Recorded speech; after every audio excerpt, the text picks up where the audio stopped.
The Gnomes at Friar Park, a Victorian neo-Gothic mansion in Henley-on-Thames, became world famous when they appeared on the cover of George Harrison's 1970 album, All Things Must Pass.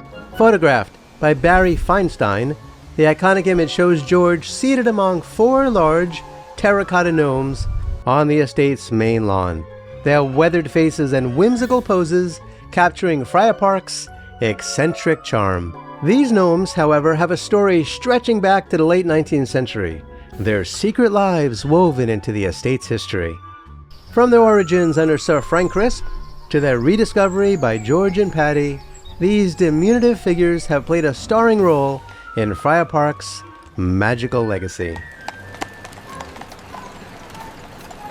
When George and Patty Boyd acquired Friar Park in January of 1970, the estate was dilapidated, its gardens overgrown, and quirky features neglected. The gnomes, a hallmark of Sir Frank's original design, were missing, and where they went was a mystery. George and Patty looked everywhere. They heard about the gnomes. They knew that the gnomes used to be on the estate, but no matter where they looked, the gnomes could not be found. According to Feinstein, during the garden's renovation, someone informed George that the gnomes were in a storage facility owned by somebody else. They asked George if he wanted to buy them, and George said, sure. Not long now, eh? Right you are. We'll be out of this dusty old place soon enough, mark my words. Soon after, the gnomes were delivered to Friar Park and placed on the lawn. After so many years, the gnomes were back home, exactly where they belonged. And it was while they were there that they caught Feinstein's eye, who happened to be there that day. He said, we went out and looked at them, and I said, there's the cover. We didn't have to move a thing. Within minutes, the spontaneous setup became one of rock and roll's most iconic album covers. Suddenly, millions of Beatles fans around the world knew about the gnomes at Friar Park. They became so popular that 6 years later, George posed with his father Harry among 9 gnomes for the gatefold of 33 1/3, further immortalizing these garden guardians. For most people, the image of the gnomes on the album covers are all they know. Some people even think that George was the one who added them to Friar Park. But the gnome story actually begins with Sir Frank Crisp, the brilliant, and some may say eccentric, visionary who built Friar Park way back in 1889. Welcome, my friends, to Friar Park. I invite you to tour the gardens. A passionate gardener and treasurer of the Linnean Society, Sir Frank amassed the second largest collection of handmade German terracotta gnomes in the UK, surpassed only by Sir Charles Isham. It is my sincere hope that these garden gnomes will attract real gnomes to visit and perhaps live in my gardens. Isham introduced garden gnomes to Britain in 1847, bringing 21 small ceramic Gnomen figuren from Germany to his rockery at Lamport Hall in Northamptonshire. What a delightful evening for a gathering. Indeed, the gardens are simply splendid at this hour. Believing gnomes were mystical beings who worked in mines, Isham's eccentric vision popularized these figures among wealthy Victorians. While no evidence confirms a friendship between Isham and Sir Frank, their shared passion for alpine gardens and quirky statuary suggests Sir Frank may have drawn inspiration from Isham's example. Sir Frank, a jovial prankster, likely saw gnomes as a playful addition to his Museum of Gardens, a term describing Friar Park's eclectic landscapes.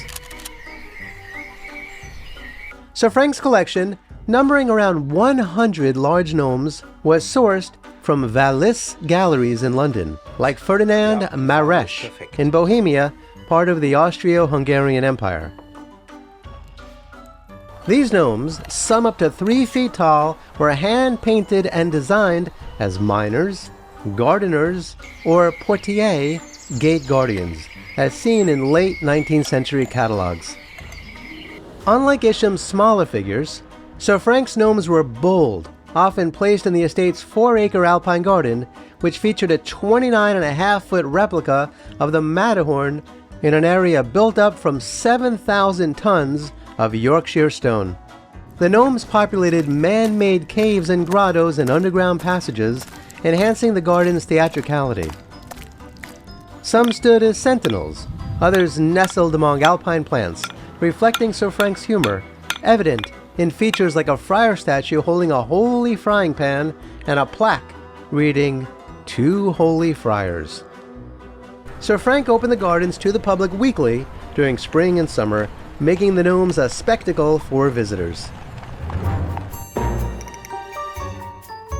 Garden gnomes, originating in Germany in the early 19th century, were rooted in folklore about earth-dwelling creatures guarding treasures. Ja, das sieht gut aus. By the 1840s, German manufacturers like Philipp Griebel produced terracotta versions, which became status symbols in Britain's Victorian gardens. Sir Frank's adoption aligned with this trend, though gnome popularity waned during World War I due to anti-German sentiment. Disney's Snow White and the Seven Dwarfs later revived interest, but Sir Frank's gnomes remained a Victorian relic.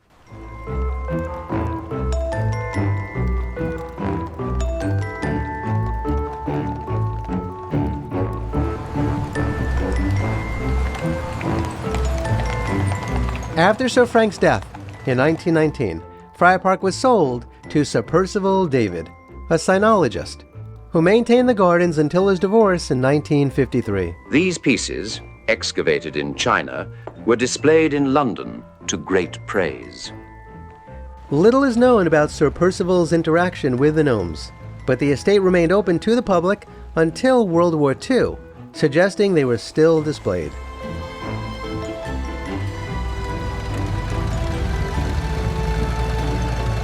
In 1953, the Salesian Sisters of St. John Bosco acquired the estate, using it as a school. Remember, Friar Park was never a monastery or a nunnery. It was a school, with teachers who just happened to be nuns. By the late 1960s, Friar Park had deteriorated, and the gnomes were likely stored to protect them from damage by schoolchildren or vandals, as the sisters prioritized their educational mission over garden maintenance.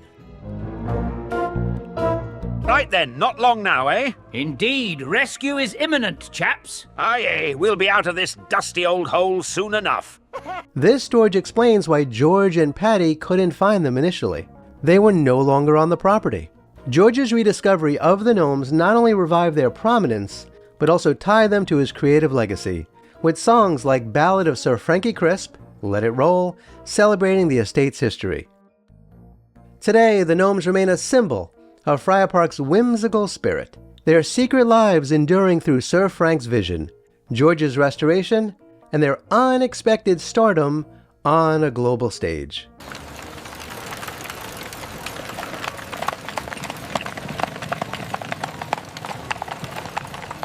So, what do you think of the gnomes at Friar Park? If you're rolling in dough, would you own a bunch of gnomes like that?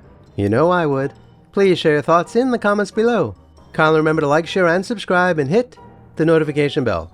Please check out the links below to learn how to support my research and productions. This channel is sponsored by CampfireShop.com. Do me a favor and check them out, and buy some awesome candles, herbal supplements, teas, and more. Kindly be kind to all of our fellow Earthlings, including gnomes, and please do not harm them. And do yourself a favor, and go to a local shelter and adopt a cat or a dog or both. You and they will be very glad that you did.